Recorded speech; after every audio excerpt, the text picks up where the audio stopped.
Alrighty, I'm just taking a picture for my broadcast channel. We'll send it through to my team immediately.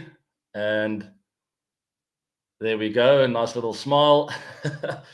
Welcome to the 360 Live, everyone, wherever you are in the world. Hope you're having a fantastic weekend. My weekend has been filled with laughter and love and celebrations. It was my wife's 37th birthday yesterday.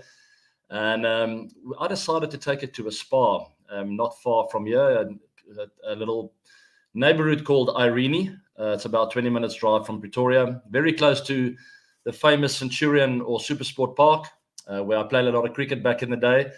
And we just had an hour and a half, a 90-minute full body treatment. I must say, I think I slept for about 45 minutes off the 90. For those of you who have kids out there, you'll know that your sleeping patterns take a bit of a knock as some of the kids wake up through the night. Some get nightmares. The other one was a bit sick. And it's part and parcel of parenthood. What a great privilege it is. Lots of cricket happening around the world, guys. I'm going to cover as much as I can today. Also, I'll take, as per usual, take some questions at the back end of the show. And we are back. I mean, season 6, I still feel like I got to pinch myself, and it's just great to be back talking to you all again. Thanks to all of you who have stuck it out with me over the last while. I'm already at season 6, and this YouTube channel is growing from strength to strength. And it's just great to have you all on here. We're going to be covering a lot of stuff over the next 6 to 12 months. Lots of cricket, lots of excitement around the world. As we look at not very exciting footage there from Kanpur in India, where 2 days in a row it's been raining quite a bit. Bangladesh batting first, 107 for 3, only 3 days left. I still think India's got a good chance once they do get back out on the park, because they will play very attacking cricket from here on in. But as you know, with that prediction that I made, I did call for Bangladesh to get a draw out of this series. Maybe, touch wood, this could just be the one for them. They probably have their best chance. But it's all to play for there, and hopefully those covers will come off soon, as we will get some cricket hopefully there in Kanpur in India. To all of you who are watching there, apologies for the frustration. I know what it feels like to sit on the side of a cricket field with the rain coming down, and all you want to do is just get out there to play or watch the entertainment out there and watch the whole test series unfold. But yeah, Bangladesh need to punch above their weight, and when they do get out and play, really start playing some good cricket, start stringing some partnerships together, which they have been lacking, and hopefully they will play a good test match. Let's take a quick question here from Captain Manish. I wonder if you are a captain of some cricket team, or is it just a random name? Maybe, how do you see Rishabh Pant's batting in Test cricket? Simply outstanding. It's so good to have him back. Number 17, I always call him that, and it's just great to see him scoring runs. And you could just see the joy in his face after being out of the game for so long. You know, especially the Test format. It does get you, because it's the ultimate format, and we all love to play that format. It's the ultimate test, as the name of the format says, Test cricket. As an individual, there's nothing more rewarding to stick it out there for the team, and to know that you faced all kinds of attacks from the opposition, and you need to have endurance as well. It's almost like running a marathon. There's a Comrades Marathon. It reminds me of that 89.9 kilometers that people run every year here in South Africa. And it's one of those, you can't just get out of the blocks and sprint, because you will run out of steam. And that's similar to what Test cricket is like. You need to stick it out there. And Rishabh certainly stuck it out in that first Test match, getting that 100 with his comeback. And we could all see as fans how happy he was. And I'm very happy for him. Moving on to the next topic then, guys, as we will see that series unfold in the next few days. Hopefully that rain stays away. This England and Australia, I watched a bit of that yesterday. I only watched the first innings, and with Harry Brook batting out there, I immediately knew this was going to be a very competitive total. It proved to be more than just competitive, as Harry Brook scored 87 runs of only 58 balls, and England posting over 300. On what I thought wasn't a very easy wicket. And that proved to be right, with Australia getting rolled in that second innings. But Harry Brook, back-to-back big knocks as captain. He scored 100 in that third ODI to really get England back up on track, because Australia won the first 2 ODIs. As I called on social media, I must say I'm very happy with those calls that I made. And luckily, I kept quiet for ODIs 3 and 4. But I did expect a comeback from England. And they certainly did come back strongly in that third and fourth ODI. It's 2-2, and it's turning out to be a great series. You got to say the momentum is with England right now, as there was another dominant display, as we see the player of the match performance from skipper. And with that kind of form, and what stands out to me is the way that he's really playing the ball late under his eyes. If you do watch him play over the next while, notice how he's playing the ball later than ever. I always knew he's a guy with a lot of talent. I watched him at the IPL, but very hard with his hands as I watched him in the IPL. Maybe it's because of the T20 format. It sometimes gets you to fall in a trap where you go too hard at the ball and you lose your shape a touch. And funny enough, the irony of it all is you lose power. The harder you go at the ball, the earlier you are, the less power you have. The later you hit it with more of an explosive movement at the back end of the delivery, you have more power. So Harry Brooks certainly playing the ball later, under his eyes, very compact. I always spoke about the box theory, where I like to feel like I'm batting in a box and not to let my arms and my hands get outside of the box, but really just stay compact here, nice and explosive movements as late as possible. As uncomfortable as it might feel for batters to wait for the ball, because some guys are bowling at 150 kilometers an hour. But even so, you need to wait for it to get into your space. And Harry Brook, that is the change I've seen in his batting in the last while. And it's great to see the young man perform like that, especially with the extra burden, extra pressure of captaincy. It must not have been easy in those first two ODIs, losing badly to Australia. And it just shows you the character of the man, the way he fought back here as captain, scoring runs in both ODIs. And it's going to be a scintillating final ODI, fifth and final ODI. Alrighty. I would like to hear your votes, by the way. Tell me in the descriptions box below who you think is going to tip or tip the opposition. Who's going to be the winner of that series, Australia or England? Obviously, they're playing in England with the momentum now, but you can never count Australia out. Let me know what you guys think. Abhishek, how do you see Ben Stokes come back in white ball cricket if McCullum asks him to play? Look, he's a wonderful world-class player. He's performed on all stages, all formats, all over the world. It's a big loss for England when he's not playing. So maybe that is his comeback with Baz taking over as white ball coach as well. It's a perfect opportunity, perhaps, for him to make that comeback, and it'll be great for all cricketing fans, including myself, around the world to see him on the park. It's a big loss when he's not playing. He's so entertaining. We know what he's capable of, especially in these big pressure situations. He's got a lot of big match temperament. But also, on the other hand, maybe it's been a good break for him to get fresh mentally, physically, and just to get that hunger again, that desire to want to go out there and win games of cricket for his nation, for his IPL team, wherever he plays. Alrighty, that's Australia and England for you guys, all to play for, as I said, in that fifth and final ODI. As I can also almost taste the barbecue that I'm about to put out there. I'm going to light the fire after the show, because my Springboks, our South African rugby team, will be playing against Argentina at 5 p.m. South African time. And that is basically the final of the Rugby Championships. We beat New Zealand, the All Blacks, twice, which doesn't often happen. We beat Australia twice in Australia. We unfortunately lost against Argentina in that last game in Argentina when we sent a very inexperienced team over there. There was a big kick that we missed at the back end, which opened up the door for Argentina to stand a chance to lift that trophy as well. So it's a big match. They're playing in a place called Nelspruit, better known these days as Mbombela. And I've watched the game there before. It is the most extraordinary stadium I've ever watched any live sport at. So if you do have access to the broadcast, if you can stream it perhaps, take note with the anthems, how loud it is and the energy in that stadium. The people of Nelspruit don't often see live sport over there. So they will all be rushing to that stadium, and the entire country will be right behind the Springboks to try and lift that trophy today, 5 p.m. South African time. All right, Sri Lanka, New Zealand. New Zealand under big pressure, under the pump there in Galle with the second test match. They lost that first one, and it's not going well in the second one. 602 for 5 declared. Sri Lanka bowled out New Zealand for 88, and New Zealand now find themselves in a deep hole, 199 for 5. I can't see them coming back. but some incredible performances from a new face in the Sri Lankan cricket. He quickly showed his talent, or briefly showed his talent, around 2022. We scored some runs, I think, against Australia. We didn't see him again until now. And look at this guy go. 182 again, not out.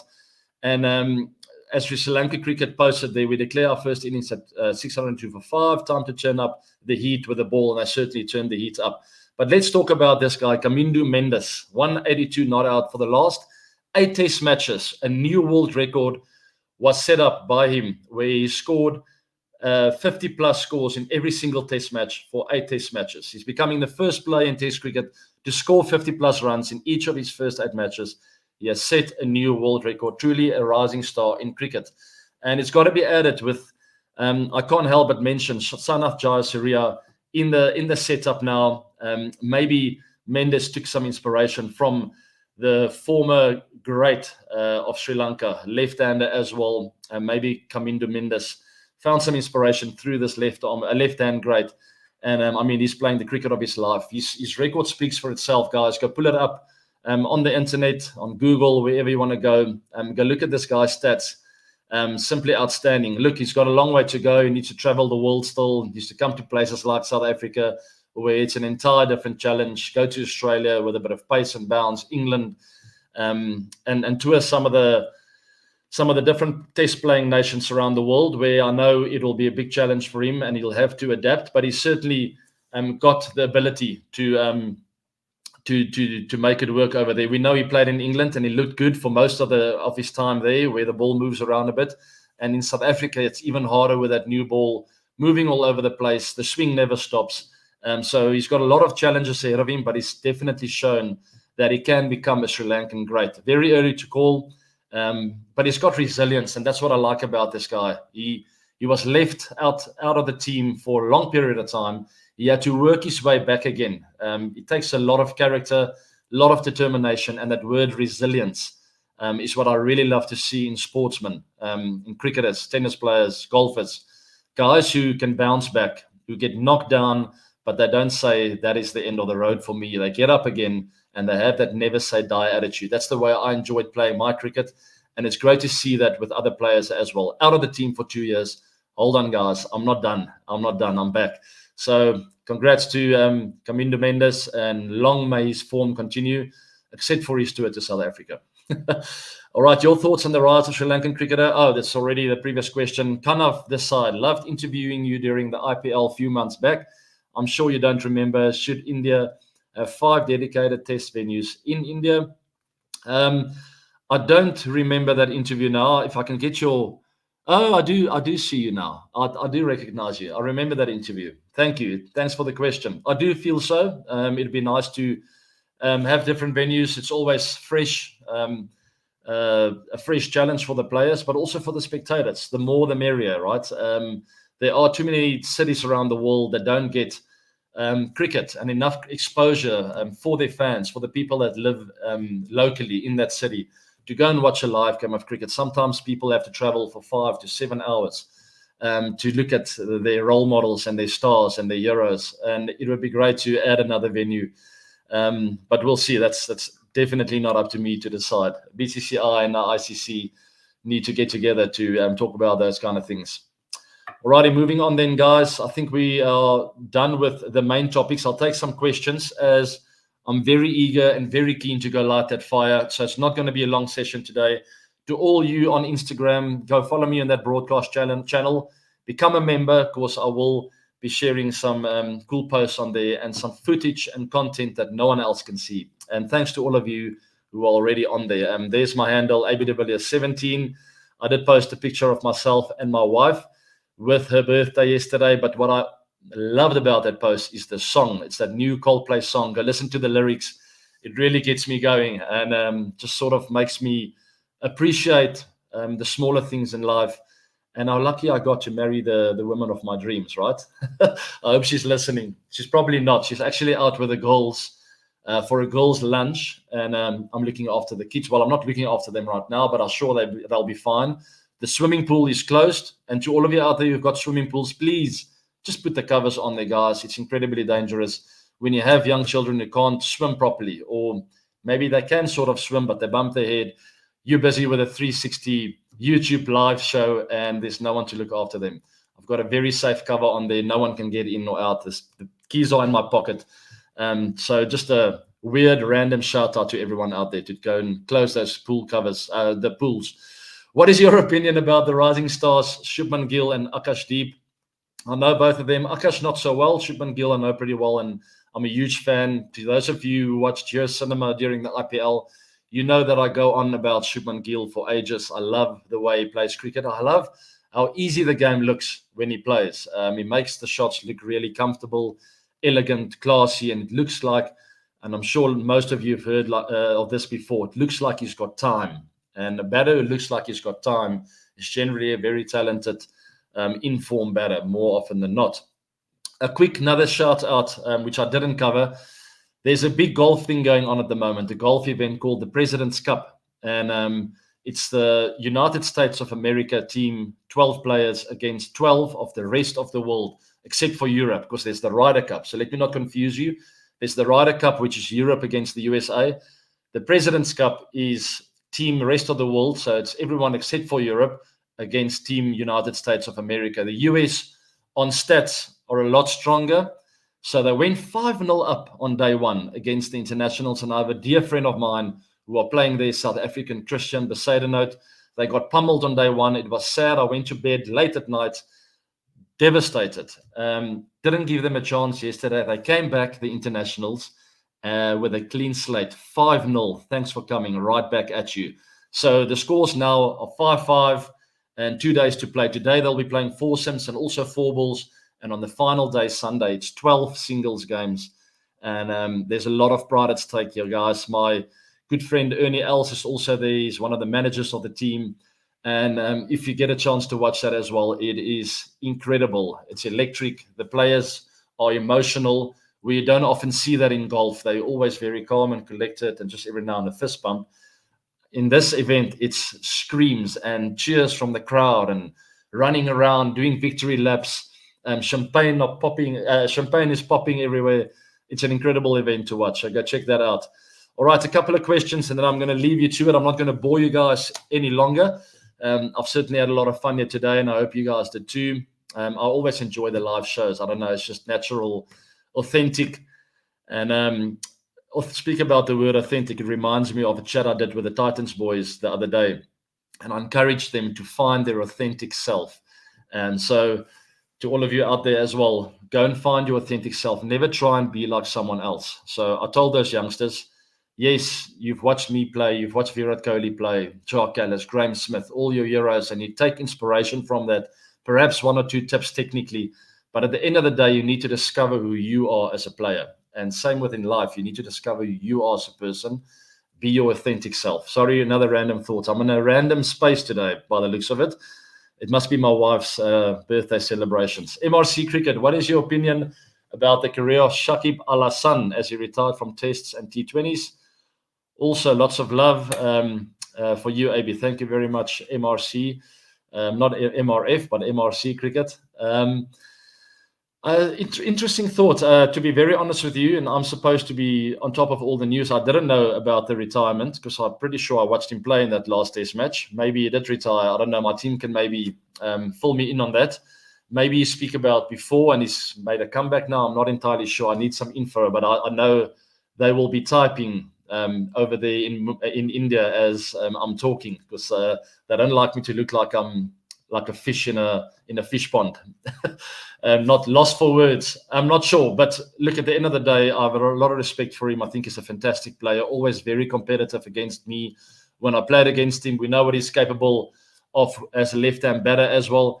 And here it comes through. He's announced he will retire after the SA series. Okay, fair enough. So there's still a bit of cricket left in him. He's not doing it like I did it, where I just I didn't want the attention. And he's doing the opposite thing where not that he's looking for attention, but some people appreciate this about players as well, where they say, okay, I'll play another 5 test matches, 3 ODIs, 3 T20s, and I'm done. So there's almost a bit of a build-up. And the build-up part is what I didn't want for my career. I wanted to step away knowing within myself that it's my final game and then thank everyone. I never wanted that victory lap and the attention on me and the claps and the speeches. It's just the person that I am, the character that I am. Not one is right or wrong, but at least for those fans who enjoy knowing what's happening, Shakib has announced that he will finish after the SA series. And I know that he loves coming over here to South Africa. They always see it as a big challenge. When Russell Domingo was the coach of Bangladesh, he got me in to Centurion one day in the hotel to speak to the Bangladeshi batsmen, to the whole team, and give them a bit of inspiration to come and play over here in South Africa. I gave them most of my knowledge, but not all of it, because obviously I don't want them to beat SA here. But it was nice to touch base with them. Very down-to-earth people, the Bangladeshis, and very kind-hearted, friendly people. And I want to wish Shakib all the very best with his last few games for Bangladesh. He's been an absolute rock star, legend in Bangladesh. He's broken records. He's played on all stages around the world, IPLs and various other franchise tournaments, and lots of international cricket for his country. So congratulations to him. And after that SA series, all the very best with the rest of what's ahead for him. Do you think Ruturaj Gaikwad making the big at international? He's definitely capable of it. There's no doubt about it. Dark Sharp, thank you very much for being a super fan and adding value to the channel. Ruturaj has got a lot of skill, guys. I've enjoyed watching him play for Chennai Super Kings up the order. Really very much in control. Another guy that seems like he's got a lot of time facing fast bowlers and spin. It sounds weird to you guys because spinners are slow, but you still need to look like you've got time against spin. In control, play it late, solid, strong movements with your feet, forward, backwards. And Gaikwad is one of those players. So I definitely think he can make it big. He's got a long way to go because there's a lot of competition around him, a lot of guys putting up their hands, scoring runs for India. But he's got what it takes. There's no doubt about it. He just needs to score the runs because at the end of the day, and I'm going to finish and leave you guys with that, you can't keep a good man down. All right, remember those words. If you put in the hard yards, if you score the runs, they can't keep you down. They can't keep the door closed on you. And that's my message to a lot of youngsters when I talk to them. AB, why don't they pick me? This coach has got something against me. And I always just tell them, it's got nothing to do with the coach. Forget about it. I don't care about politics. I've had it my entire life and my entire career. At the end of the day, if you put the hard yards in and you put the runs on the board, they cannot keep you out of the team. Simple as that. So take that bit of advice into your life as well. Stop worrying about who's got a knife in for you and wants to stab you in your back. Just do your work harder than the guy next to you, and get the job done. They can't keep you down. Follow me in socials, guys. X, Twitter, Facebook.